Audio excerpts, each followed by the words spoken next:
আসসালামু আলাইকুম everyone, welcome to Apsara's mini kitchen. আজকে আমি আপনাদের সঙ্গে শেয়ার করব মাত্র একটি ডিম দিয়ে ক্যারামেল পুডিং রেসিপি। পুডিং হচ্ছে এমন একটা ডেজার্ট যেটা আমরা কম বেশি সবাই বানাতে জানি। অনেক সময় দেখা যায় যে পুডিংটা পারফেক্ট হতে চায় না, অনেক রকম প্রবলেমে পড়তে হয়। তাই আমি একদম ডিটেলস সহকারে পুডিং রেসিপিটি শেয়ার করব আপনাদের সঙ্গে। আশা করছি আজকের পুডিং রেসিপিটি আপনাদের কাছে ভালো লাগবে। ভালো লাগলে আমার চ্যানেলটি সাবস্ক্রাইব করবেন আর বেল বাটনটি অন করে রাখবেন আমার পরবর্তী ভিডিওর নোটিফিকেশন সবার আগে পাওয়ার জন্য। তাহলে আর কথা না বাড়িয়ে আমি রেসিপিতে চলে যাচ্ছি। প্রথমে পুডিংয়ের জন্য আমি ক্যারামেলটা তৈরি করে নিব। আমি একটা প্যানে নিয়ে নিচ্ছি 3 টেবিল চামচ চিনি, সঙ্গে দিয়ে দিচ্ছি মাত্র 2 টেবিল চামচ পানি। আমি একটা ডিমের পুডিং তৈরি করব, তাই আমার ক্যারামেলের প্রয়োজনটা কমই হবে, তাই কম করে নিলাম চিনি আর পানিটা।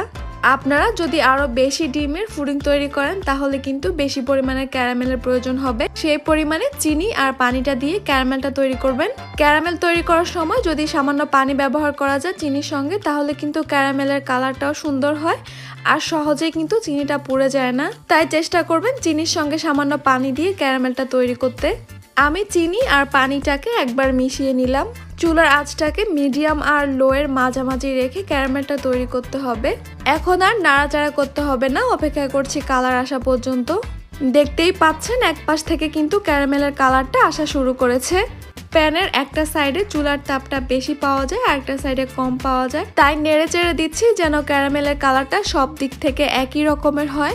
ক্যারামেল পুডিং এর ক্ষেত্রে কিন্তু ক্যারামেলের কালারটা পারফেক্ট আসা খুবই ইম্পর্টেন্ট। ক্যারামেলের কালারটা যদি পারফেক্ট হয় তাহলে পুডিং এর লুকটা অনেক বেশি ভালো আসে। আর যদি ক্যারামেলটা পুড়ে যায় তাহলে কিন্তু পুডিংটা খেতে একদমই ভালো লাগবে না, তিতা লাগবে।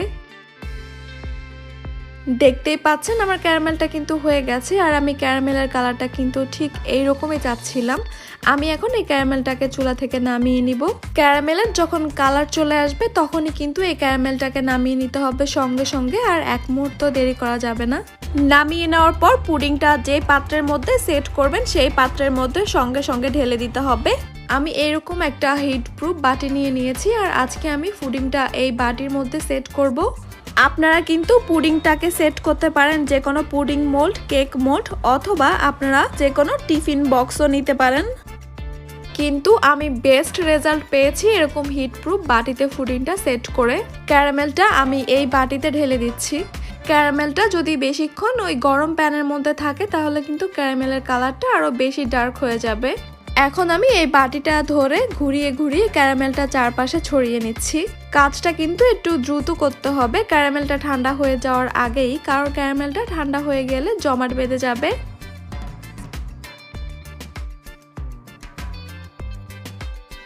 এখন এই ক্যারামেলটা সেট হয়ে যাওয়ার জন্য আমি এই বাটিটাকে একটা সাইডে রেখে দিচ্ছি। অন্য একটা বাটিতে আমি নিয়ে নিচ্ছি একটা রুম টেম্পারেচারে থাকা ডিম। আপনাদের ডিমটা যদি ফ্রিজে থাকে তাহলে আপনারা 30 মিনিট আগে ফ্রিজ থেকে নামিয়ে ডিমটা নর্মাল করে নেবেন।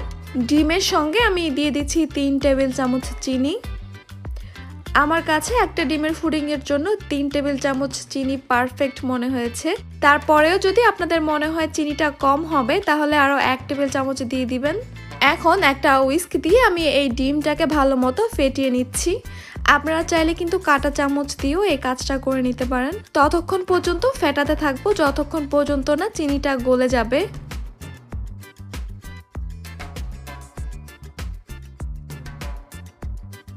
ডিমটা ফেটানো হয়ে গেছে, চিনিগুলি গলে গেছে।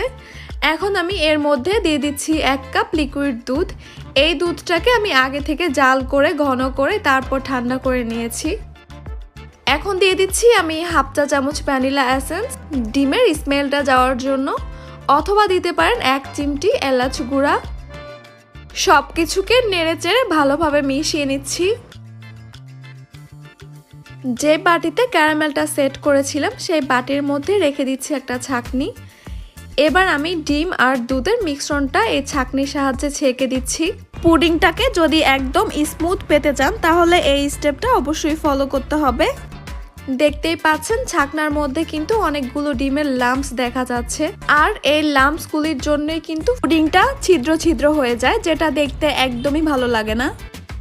যেই বাটিতে পুডিংটা সেট করবেন সেই বাটির সঙ্গে যদি কোনো ঢাকনা থাকে সেই ঢাকনার সাহায্যে বাটিটা ঢেকে দিবেন। আমি একটা ফয়েল পেপার দিয়ে এই বাটিটাকে ঢেকে দিচ্ছি। মোট কথা হচ্ছে পুডিংয়ের মিশ্রণের মধ্যে কোনোভাবেই যেন ভাপের পানিটা না যেতে পারে। এখন আমি চলে যাচ্ছি পুডিংটা ভাপে দেওয়ার জন্য। একটা প্যানের মধ্যে আমি একটা পাতলা সুতির কাপড় বিছিয়ে নিয়েছি, অথবা আপনারা এখানে একটা স্ট্যান্ডে দিতে পারেন। পুডিংয়ের বাটির নিচে যদি এভাবে কাপড় বা টাওয়াল দেওয়া হয় তাহলে বাটিটা আর নড়াচড়ার কোনো সম্ভাবনা থাকে না। বাটিটা নড়াচড়া না করলে কিন্তু পুডিংটা অনেক বেশি স্মুথ হবে। পুডিংয়ের বাটিটা আমি খুব সাবধানে কাপড়ের উপরে বসিয়ে দিলাম। এখন দিয়ে দিচ্ছি আমি পরিমাণ মতো পানি। পানির পরিমাণটা এরকম হবে, বাটির 3 ভাগের 1 ভাগ যেন পানির মধ্যে থাকে আর 2 ভাগ যেন পানির উপরে থাকে। পানির পরিমাণটা এইভাবে দিলে পুডিংয়ের বাটির মধ্যে পানিটা আর যেতে পারবে না। ঢাকনা দিয়ে প্যানটাকে ঢেকে দিচ্ছি।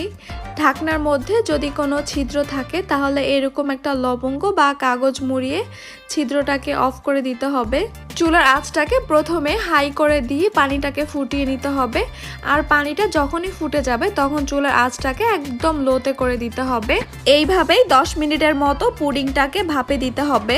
এই 10 মিনিটে কিন্তু কোনোভাবেই চুলার হিটটা আর বাড়ানো যাবে না।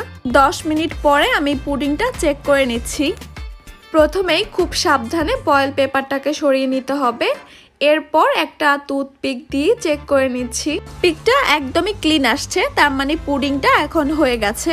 পুডিংটা যখন খুব ভালোভাবে ঠান্ডা হয়ে যাবে তখন একটা নাইফ দিয়ে পুডিংয়ের চারপাশ থেকে ছাড়িয়ে নিচ্ছি পুডিংটাকে ডিমোল্ড করার জন্য। এখন আমি পুডিংটাকে ডিমোল্ড করব। পুডিংয়ের বাটির উপরে একটা প্লেট রেখেছি আর উল্টো করে বাটিটাকে তুলে নিচ্ছি। মাশাআল্লাহ, দেখতেই পাচ্ছেন পুডিংটা কত সুন্দরভাবে সেট হয়েছে, একদম পারফেক্টলি। আমি যতবারই এরকম বাটির মধ্যে পুডিংটা সেট করি ততবারই এরকম ভালো রেজাল্ট পাই। আশা করছি এই রেসিপিটি দেখার পর পুডিং বানাতে আপনাদের আর কোনো ধরনের প্রবলেমে পড়তে হবে না। পারফেক্ট একটা পুডিং তৈরি করতে পারবেন মাত্র একটা ডিম দিয়ে। আমি পুডিংটাকে একটু কেটেও দেখাচ্ছি পুডিং এর ভিতরটা কতটা স্মুথ হয়েছে। আশা করছি আমার আজকের এই পুডিং রেসিপিটা আপনাদের কাছে খুবই ভালো লেগেছে আর একদম সহজ লেগেছে। মাত্র একটি ডিমের পুডিং। এরপর থেকে যখনই পুডিং খেতে ইচ্ছা করবে ওয়েট করতে হবে মাত্র 10 মিনিট, কেননা এই পুডিংটা তৈরি হতে সময় লাগে মাত্র 10 মিনিট। রেসিপিটি যদি আপনাদের কাছে ভালো লেগে থাকে তাহলে আমার চ্যানেলটি সাবস্ক্রাইব করবেন আর বেল বাটনটি অন করে রাখবেন আমার পরবর্তী ভিডিও নোটিফিকেশন সবার আগে পাওয়ার জন্য। আমার কোনো রেসিপি যদি আপনারা বাসায় ট্রাই করেন তাহলে আমার সঙ্গে পিকচার শেয়ার করতে পারেন আমার ইনস্টাগ্রামে অথবা ফেসবুক পেজে। লিঙ্কগুলি আমি ডেসক্রিপশন বক্সে দিয়ে দিব। আর যদি এই রেসিপিটি ভালো লেগে থাকে তাহলে একটা লাইক দিবেন আর শেয়ার করবেন ফ্রেন্ডস এবং ফ্যামিলির সঙ্গে। অন্য যে কোনো রেসিপি রিলেটেড কোনো কোশ্চেন থাকলে অথবা অন্য কোনো রেসিপি যদি দেখতে চান তাহলে আমার কমেন্ট সেকশনে লিখে আমাকে জানাতে পারেন। এতক্ষণ সঙ্গে থাকার জন্য আপনাদের সবাইকে অসংখ্য ধন্যবাদ। সবাই ভীষণ ভালো থাকবেন। আল্লাহ হাফেজ।